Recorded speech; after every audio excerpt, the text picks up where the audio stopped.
ocupar el tiempo del tribunal examinando el informe de la OEA. Paso, en esta carrera contra el tiempo, a otro problema: la falta de observancia de procedimiento probatorio documental en el caso del informe de la Defensoría del Pueblo. Mencionamos varios problemas que tenían los informes. Uno de esos problemas es este: la falta de observancia del procedimiento probatorio documental en el caso del informe de la Defensoría del Pueblo.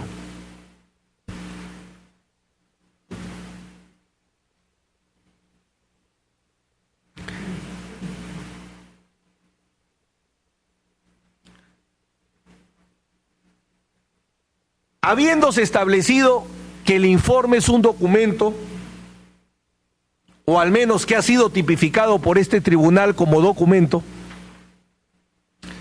su incorporación al juicio oral debió producirse observando el procedimiento de medio de prueba documental previsto en el artículo 262 del Código de Procedimientos Penales. Hemos estudiado las actas de sesiones de audiencia desde la 101 a la 121. O sea, toda la actuación de prueba documental por la Fiscalía y la parte civil. Y salvo que hayamos leído mal, que pongo esa reserva, salvo que hayamos hecho alguna lectura incompleta de estas sesiones de audiencias, repito, de la 101 a la 121, llegamos a la conclusión que no se ha oralizado el informe de la Defensoría del Pueblo. La falta de oralización de un documento, ya este tribunal lo ha marcado en las reglas que en su momento dictó en esta etapa o respecto a esta etapa. La falta de oralización del documento determina que no haya sido incorporada al juicio oral como prueba documental. Ha incurrido en error la parte civil cuando, a través del abogado Rivera Paz, en el alegato que aparece en el acta de la sesión de audiencia 142 del 4 de febrero del 2009, página 24, utiliza el informe defensorial 55, pese a que, como volvemos a repetir, no ha sido introducido al juicio oral como prueba documental. El problema lo graficamos de la siguiente manera: ilegalidad del empleo del informe defensorial. El informe de la Defensoría del Pueblo no fue oralizado en el juicio oral. La parte civil en el alegato ha utilizado el informe defensorial como prueba. El informe defensorial no ha sido incorporado al juicio oral como prueba. Repito, salvo error en nuestra lectura que hemos hecho de las sesiones, del acta de sesiones 101 a 121.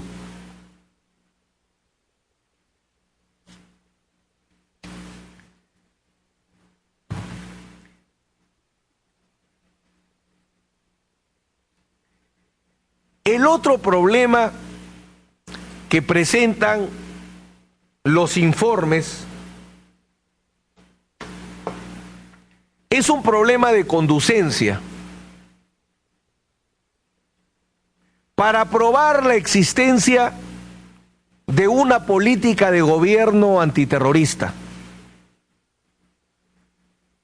los informes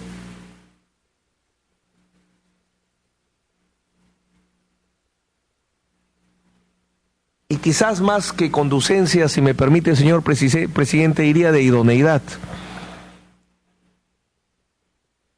Falta de idoneidad, si me parece más adecuado, falta de idoneidad de los informes para probar la existencia de una política de gobierno antiterrorista. Porque si bien es cierto, existe un sistema de libertad probatoria en el proceso penal peruano hay algunos aspectos que hemos enfatizado ya a lo largo de otras audiencias y que solamente vamos a marcar acá nuevamente y no a desarrollar. Nos remitimos, si nos permiten, a nuestro escrito número 32 de conclusiones, donde en extenso hemos desarrollado este tema. Solamente vamos a puntualizar brevemente algunos puntos. La política es un hecho institucional. La norma determina su existencia y por ende su forma de probar. Esta es una premisa central de nuestra teoría. Hay varios tipos de hechos, hechos naturales, hechos psíquicos, hechos institucionales. Los hechos institucionales, su existencia los determina una ley o una norma y por tanto su forma de probarlos. En el caso Curi, me refiero al excongresista Luis Alberto Emilio Curi Bumachar, el primer caso del sistema anticorrupción, se discutía si se podía crear un concepto de función pública de facto, cuando se hablaba del funcionario público electo. Entonces la discusión era que hay ciertos conceptos jurídicos que pueden crearse con criterios materiales solamente, la vida, la libertad,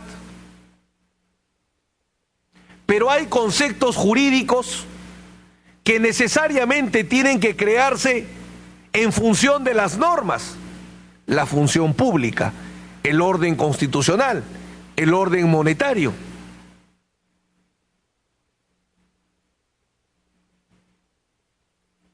El hecho política no es un hecho fáctico, es un hecho normativo. Por eso es que Tarufo lo califica como un hecho institucional. Entonces repetimos, la política es un hecho institucional, la norma determina su existencia y por ende su forma de probar. La política de defensa nacional o política antiterrorista solamente podía realizarse en 1991 y en 1992 mediante formas administrativas, directivas dictadas por el Consejo de Ministros o por el Consejo de Defensa Nacional, aprobadas a través de la norma jurídica correspondiente, vía decreto supremo en el 91, vía decreto legislativo en el 92. Las formas para el dictado de la política de defensa nacional, y creo que aquí la clave de este criterio, este argumento, las formas para el dictado de la política de defensa nacional, o sea, ¿qué significa que haya o no haya una directiva para poder probar la política? Aquí se nos ha atacado duramente y se ha tratado de sostener que se puede probar la política sin prueba documental, sin verificar formas administrativas. Se nos ha hablado que exigimos papelitos, que por qué todo se reduce a papelitos, y la discusión no es tan periodística, la discusión es más jurídica. Para que haya una política, ¿qué papel tiene la forma administrativa llamada directiva? En otras palabras, ¿la directiva es una forma ad solemnitatem o es una forma ad probationem respecto al hecho política?